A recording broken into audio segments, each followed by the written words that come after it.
Hello guys, it's our day 40 here in Vietnam at sa araw na to, samahan nyo kaming pumunta sa Central Night Market. Pumunta kami ng mga around 7 p.m. na para sure talaga na lahat ng stalls ay bukas na. Pagpasok pa lang, hindi lang pala food yung makikita mo rito.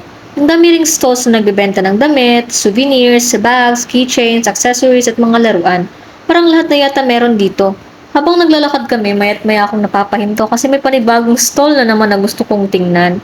Ang daming cute at ang daming tempting bilhin. Pero syempre, hanggang tingin-tingin lang muna talaga tayo. Wala tayong shopping budget tonight. Tsaka sa totoo lang, hindi na rin namin alam kung saan pa kasya kung may bibilhin pa kami. Punong-puno na yung mga maleta namin at problema pa yung pag-uwi kapag sumobra sa baggage allowance. Kaya sabi ko sa sarili ko, control lang. Tingin lang tayo, hindi tayo bibili. Kahit medyo mahirap kasi ang daming nakakainggan yung bilhin. Bigla ko tuloy naalala nung bata pa ako, tuwing pupunta kami sa ganitong lugar. Ako yung batang mayat maya humihinto sa bawat stall, tapos magmamakaawa kay mama na bilhan ako. Minsan umiiyak pa talaga ako kapag hindi napagbigyan. Pero syempre, alam ko ngayon na hindi naman namin afford noon yung mga gusto ko. Kaya hanggang tingin lang talaga kami madalas. Fast forward to ngayon, hindi na si mama yung nagsasabing wag, yung asawa ko na. Tuwing may sasabihin ako, ang cute na ito, parang gusto ko to. Ang sagot niya agad, wag na, wala na tayong space sa maleta. O kaya, paano natin iuwi yan? Haha, parang nagpalit lang yung taong pumipigil sa akin. Kaya ayun, hanggang eye shopping na lang muna tayo. Libre lang naman tumingin. Pagdating namin sa food stalls, grabe sobrang daming choices at sobrang dami ring tao. Habang naglalakad kami para maghanap ng kakainan, halos bawat stall may tatawag sa'yo. May lalapit, may mag-aalok, at mag-aabot ng mga menu. Kahit ilang beses na namin sabihan na mag-iikot muna kami, tuloy pa rin sila sa pag-iinganyo.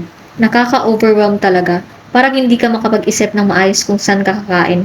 Naiintindihan ko naman kung bakit ganun sila. Trabaho nila yun at kailangan nilang makahikayat ng customers para kumita. Alam kong ginagawa lang nila ang best nila para mapansin ang stall nila sa dami ng kompetisyon. Kaya kahit medyo nakakapagod, naiintindihan ko rin yung side nila. Sa totoo lang, gusto lang namin maglibot muna at tingnan lahat ng options bago mag-decide. Pero dahil sa dami ng tao at sunod-sunod na paglapit ng mga nag-aalok, medyo napagod rin ako. Parang hindi na ako makapag-focus sa pagpili kasi ang daming distractions sa paligid. Hanggang sa huli, napasuko na rin ako. Sabi ko na lang, sige na nga, dito na tayo kumain. Pinili na lang namin yung nasa menu nila kahit hindi na namin na-compare sa ibang stalls. Minsan talaga kapag overwhelming na, mas pipiliin mo na lang yung pinakamadaling options kaysa maghanap pa ng iba. Pero kahit ganon, part pa rin siya ng experience. Iba rin talaga yung energy ng ganitong lugar. Maingay, magulo, pero buhay na buhay. At least may kwento na naman kami maibabahagi. Ito yung nasa menu nila, ang daming pagpipilian. May octopus, oyster, squid, sausage, pork and chicken skewers, wrapped mushroom, frog, at iba pang seafood. Talagang mapapaisip ka kung ano ang pipiliin kasi halos lahat mukhang masarap at kakaiba. Habang tinitingnan namin yung menu, napansin namin na karamihan talaga ay seafood. Kaya medyo nahihirapan kaming pumili kung ano yung susubukan namin. May mga pagkain na hindi namin madalas makita tulad ng frog, kaya nakaka-curious din siya. Pero sa huli, nag-decide kami na pumili ng mas familiar sa amin. Kumuha kami ng sausage, chicken at pork skewers, wrapped mushroom at oyster. Yung oyster ay medyo pricey, nasa 120,000 Vietnamese dong. Pero mukhang fresh at sulit naman. Yung mga skewers naman ay tig 50,000 dong bawat isa. At ganun din yung wrapped mushroom na nasa 50,000 dong din.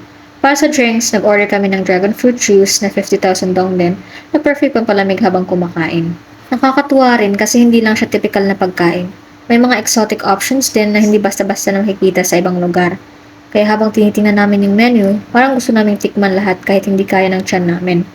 Overall, ang daming choices at talagang sulit sa experience kasi makikita mo yung gano'ng ka-diverse yung pagkain sa lugar na to. After naming umorder, umakyat na kami sa second floor para maghanap ng mauupuan habang hinihintay yung pagkain namin. Buti na lang may mga bakating table pa kasi medyo marami na ring tao. Finally, dumating na rin yung pagkain namin.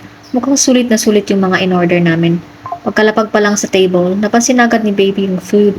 Todo abot siya agad. Parang hindi na siya makapaghintay. Kailangan talaga naming bantayan at pigilan siya kasi gusto niyang kunin lahat ng nasa harap niya. Pang siya pa yata yung pinaka-excited sa table namin. Tingnan niyo naman, nauna pa talaga siyang uminom ng juice. At balak niya pa talagang ubusin. Tinry ng asawa kong kumain ng oyster at kita naman sa mukha niya habang kinakain niya na enjoy siya. Sabi pa niya sobrang fresh daw ng lasa, kaya sulit na sulit yung order niya. Habang ang asawa ko ay busy sa oysters niya, si Arya naman todo abot pa rin sa lahat ng pagkain sa table. Curious na curious talaga siya at gusto niyang tikman lahat. Kaso karamihan ng in-order namin maanghang, kaya hindi pa niya pwedeng kainin. Buti na lang may plain rice kami para may makain din siya habang kami naman ay nag enjoy sa food. Hanggang dito lang muna yung vlog na to. See you guys sa next adventure namin.